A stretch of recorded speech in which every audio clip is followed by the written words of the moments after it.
গত বছরই বনলতা সেন মুক্তি দেওয়ার কথা ছিল, কিন্তু মুক্তি পায়নি। এবছর সবার আগে তারই মুক্তির ঘোষণা দিয়েছে, কিন্তু এখনো কোনো প্রচারণায় নেই।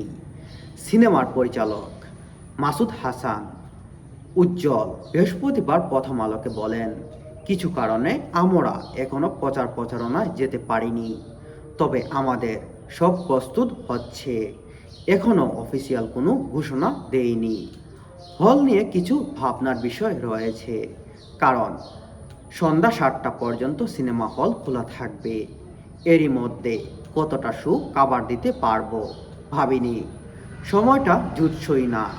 এর জন্য আমাদের আরও 2-3টা মিটিং করতে হবে, পরে আমরা সিদ্ধান্ত নেব। তবে এখনও আমরা আশাবাদী।